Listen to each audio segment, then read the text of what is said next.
ముఖ్యంగా రజత్ నేను చూస్తే తప్పుద్దాం అనుకున్నాను ఫేస్ చూసి. సార్ ఫోటో చూసాను, నేను నమ్మలా. ఇది నాకు నాకు తెలుస్తుంది, నాకు స్పార్క్ ఉంటుంది. మీరు అప్పుడు కూడా చెప్పారు సార్, ఇది ఫేస్ చూస్తే నాకు స్పార్క్ అనిపిస్తుంది, ఏదో నాకు ఏదో ఐ థింక్ గెస్ చేయగలను, నేను డెఫినెట్ బాగా చేయగలను. ఇప్పుడు చెప్తుంటే అనిపిస్తుంది అనమాట. నిజంగా నేను అంత గెస్ చేయలేదు, ఎంత బాగా మాట్లాడేసారు సింపుల్గా. అలాగే మీరు నిజంగా ఈ ఫంక్షన్గా అందం తీసుకొచ్చారు. అంటే ఇలా ఒక మహిళా ప్రొడ్యూసర్ కానీ ఎవరైనా కానీ ఇంత అందంగా మాట్లాడడం ఇదే ఫస్ట్ టైం నేను చూడడం, కానీ మేబీ పాత్రలు కూడా చూడడం కూడా అంత ప్రిసైజ్గా, చాలా అందంగా ప్రతి విషయాన్ని ఇంత క్లియర్గా ఎక్స్ప్రెస్ చేస్తూ, అందుకే భర్త కోరిక అంటే ఆయన ప్యాషన్ చిన్నప్పటి నుంచి పడుకుని పాపం నిద్రలో కలరించేవారేమో సినిమా అని. మేబీ అది మీరు ఉంటారు. ఆయన కోసం మీరు ప్యాషన్తో కష్టపడి ఈ సినిమాని ఇప్పుడు చేద్దామని, ఇట్లా ఒక సినిమా చేద్దామని బయలుదేరడం, మీరు చాలా అదృష్టవంతులు రాజ్కుమార్ గారు. మీకు తెలిసిన విషయాన్ని మళ్ళీ చెప్తున్నాను, ఏమనుకోవద్దండి. అందుకని ముందు విజయనాథ్ ప్రసాద్ గారు, నేను అసిస్టెంట్ రైటర్గా చేసిన సినిమాలు తక్కువ, ఫ్రంగా చెప్పండి అన్ని రైటర్గానే చేశాను ఆల్మోస్ట్. నేను సినిమాలో ఎవరైనా ఒక కథ చెప్పండి అనేది నేను చెప్తుంటాను. నా సినిమా గురు వినాయక్ గారు అంటే ఆయన, బికాజ్ ఆయన దగ్గరికి వచ్చాను, ఆయనే కథ చెప్పడం విన్నాను అంతే. తర్వాత ఇంట్రెస్ట్లో ఎవరు ఏ సీనియర్ రైటర్స్ కానీ డైరెక్టర్ కానీ కథ ఎలా చెప్తారు, ఎలా ఒప్పిస్తారనే విషయం నాకు తెలియదు. అందువల్ల నేను కథ చెప్పిన ఆర్య కథ అరవింద్ గారి దగ్గరికి వెళ్ళినప్పుడు 4 గంటలు చెప్పాను. జగడం 5 గంటలు చెప్పేవాడిని. ఆర్య టు ఒక 3.5 hours అట్లా కథ చెప్తూ బోర్ కొట్టిస్తుండేవాడిని. చివరికి వాళ్ళ డౌట్స్ కూడా ఏం చెప్పాలి అర్థం కాదు. మీకు అంత కథ చెప్పిన తర్వాత ఎవరికి ఏం గుర్తుంటుంది. అదృష్టవశాత్తు నేను లైఫ్లో విజయనాథ్ ప్రసాద్ గారిని కలవడం జరిగింది. నేను కలవడం కన్నా అదృష్టం నన్నే వెతుకొచ్చినట్టు ఎందుకో ఆయనే నన్ను కలిశారు. ఒక సిచ్యువేషన్ అలా వచ్చింది. అంటే ఆయన ఎంత నిరాడంబరం అంటే, నేను వస్తాను సార్ అని బయలుదేరి లోపల ఆయన కారు మన ఆఫీస్ ముందు ఉంటుంది అనమాట. ఇంకా మనం ఎక్కడ వెళ్ళగలం, మనం వెళ్ళే ఛాన్స్ ఎవరైనా. అంటే ఈ వయసులో, ఆయన వయసు చెప్పకూడదు, చెప్తే మీరు షాక్ అవుతారు, కానీ నేను చెప్పను. అందుకే మా అబ్బాయిని కూడా అంకుల్ అని పిలవమని చెప్పాను, తాతగారు వద్దని. కథ చెప్పారు. అది బజరంగి భాయిజాన్. ఎగ్జాక్ట్గా 21-22 minutes ఉంది. నేను రికార్డ్ చేస్తున్నా సార్, నేను రికార్డ్ చేసుకోవచ్చా అని. నేను ఫస్ట్ టైం ఒక సీనియర్ రైటర్ దగ్గర నుంచి కథ వింటున్నాను కదా అని రికార్డ్ చేసుకున్నాను. అవి వింటుంటే 22 నిమిషాల్లో మొత్తం కథ, ప్రతి సీన్ వచ్చేసింది. అందులో ఎమోషన్ వచ్చేసింది, కామెడీ వచ్చేసింది, లవ్ సీన్స్ వచ్చేసాయి, అన్నీ మొత్తం నేరేషన్లో అన్నీ ఉన్నాయి. ఇంత అద్భుతంగా ఒక 22 నిమిషాల్లో కథని ఎలా ఒదిగించి చెప్పడం అనేది నాకు అర్థం కాలేదు. అది వింటూనే ఉన్నాను. ఆ తర్వాత ఎంత ఉపయోగపడిందంటే నాకు ఆ విషయం, అఫ్కోర్స్ తర్వాత బజరంగి భాయిజాన్ చూశాను. మీరు నమ్మండి, చూసినప్పుడు ఒక్క సీన్ కూడా మిస్ అవ్వలేదు సినిమాలో.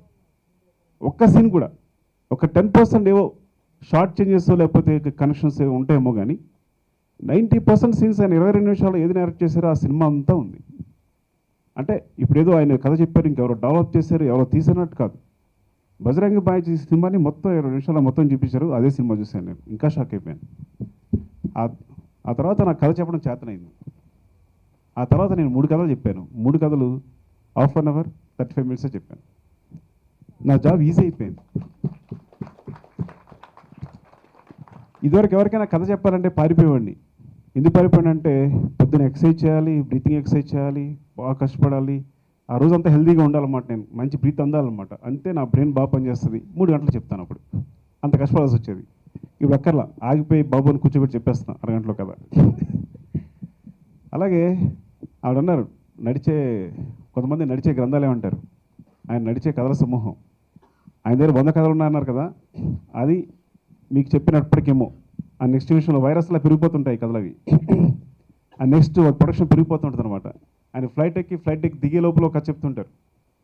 అండ్ తర్వాత నేను 2-3 అంటే తర్వాత ఇంకా ఆయనతో అసోసియేట్ అవ్వడం మొదలుపెట్టిన తర్వాత ఆయన కథలు చెప్తుంటే అందులో సైన్స్ ఉంటుంది, science fiction, what ever, thrillers, love, romance, మీకు చరిత్ర, అంటే ఇంకా అన్ని రకాలుగా ఇప్పుడు ప్రస్తుత సొసైటీ, ఇన్ని కథల్ని ఆ వయసులో ఆయన అంత ప్యాషనేట్తో ఎలా చేస్తున్నారు, కంటిన్యూస్గా కథలు చెప్తూనే ఉంటారు. అలా వింటూ అని బయటకు వెళ్ళిపోతున్నాం. ఒకసారి ఒక రోజు తలుపేసేసి, సార్ ఒక్క నిమిషం సార్ అని కాలు మీద పడిపోయాను నేను. పూర్తిగా టచ్ చేసే కాల్ రెండు. బికాజ్ అంత నేను అడ్మైర్ అయిపోయాను. అంటే ఇంత అంటే అంటే ఇంత నిజం చెప్పాలంటే నాకు నిజంగా తెలీదు ఆయన అంత వర్త్. అంటే ఆయన ఎప్పటి నుంచో చేస్తున్నప్పుడు కానీ కలిస్తేనే కానీ అంత నాకు అర్థం కాలేదు. అంటే ఇప్పుడు మీకు ఇంటర్స్టెల్లార్ లాంటి సైన్స్ ఫిక్షన్ చెప్పమని చెప్తారు ఆయన. ఫిజిక్స్ మీద నాలెడ్జ్ ఉంది, అన్ని విషయాల నాలెడ్జ్ ఉంది. ఎక్కువ బోర్ కొట్టేసినా కానీ చెప్తాను అనమాట. అంటే నేను అంత చెప్పాలనిపిస్తుంది అనమాట. అట్లా ఇప్పటికీ అంతే చలాగ్గా బాంబేలో వచ్చేస్తుంటారు, తిరిగి వచ్చేస్తుంటారు, మధ్యలో సూట్ కేసు పట్టుకుని. అంటే ఆయన వయసు చెప్పట్లేదు, లోపల దాచి చెప్పాలని అనిపిస్తుంది కానీ చెప్పలేకపోతున్నాను నేను. అన్ని తీసుకుంటారు. సార్ సూట్ కేసు పట్టుకుందాం సార్ అంటే వద్దు సార్ వద్దండి అని ఆయనే పట్టుకుపోతుంటారు. ఈ వయసులో డైరెక్ట్ చేయడం చాలా అద్భుత విషయం. మేమందరం కష్టపడినా ఈ వయసులో, ఎందుకంటే ఎప్పుడు డైరెక్షన్ మానేసి ప్రొఫెషన్ వైపు వెళ్ళిపోదామా, ఈ టెన్షన్ తట్టుకోలేము అని భయపడుతున్నప్పుడు నిజంగా మళ్ళీ ఒక ఇన్స్పిరేషన్ అనమాట. అవునా ఆ ఏజ్లో ఆయన చేస్తానంటే ఇది నేను భయపడుతున్నాను, ఇంత టెన్షన్ పడుతున్నాను అని ఈ వయసులో ఆయన. సో ఈ సినిమా ఇది ఒక విచిత్రమైన కథ, అద్భుతంగా ఇది సూపర్ హిట్ అవుతుందని, అట్ ద సేమ్ టైం కొత్త ఎక్స్పీరియన్స్ని థియేటర్లో కొత్త ఎక్స్పీరియన్స్ని, తెలుగు ఆడియన్స్ కొత్త ఎక్స్పీరియన్స్ని, అండ్ ఆయన ఏం చేసినా కొత్తగా చేయాలని ట్రై చేస్తారు కాబట్టి అది మీకు అందిస్తుందని నేను ఆశిస్తున్నాను. ఇంకా రాజ్ కుమార్ గారు ఏంటంటే నేను ఒక నేను సీజీ గురించి అది మాట్లాడుతున్నప్పుడు ఏమంటే కొంచెం లేట్ అవుతుందో సినిమా సరదాగా ఏదో నోట్లో మాట వచ్చినప్పుడు అంటే నేను విజయ్ ప్రసాద్గా సపోర్ట్ చేయాలనే ఉద్దేశంతోనో లేదో ఒక మాట అన్న నోట్లో చూస్తున్నాను లేదండి. డైరెక్టర్ గారు యాక్చువల్గా ఏంటంటే అది చిన్న అడ్జస్ట్మెంట్, అది కరెక్ట్గా చేసుకోనుకున్నారు, అది చేస్తున్నారు. అంటే ఆ ప్యాషన్ అర్థం చేసుకుని నేను ఫాలో అయిపోయి అలా ఆరాధించేసి, ఇద్దరు కూడా ఆయన ఆరాధించేసి గురువుగా పితృ సమానంగా ఏదో ఆరాధించేసి ఒక ఫాలో అవ్వడం నిజంగా అద్భుతం అండి. రాజ్ కుమార్ గారు మీరిద్దరు కూడా. సో మీ అందరి కోసం ఈ సినిమా సూపర్ సక్సెస్ కావాలని. అలా Neha congratulations. I think trailer టీజర్లో చాలా బాగుంది, ఇట్స్ వెరీ గుడ్. చాలా పెద్ద సక్సెస్ కావాలని కోరుకుంటున్నాను.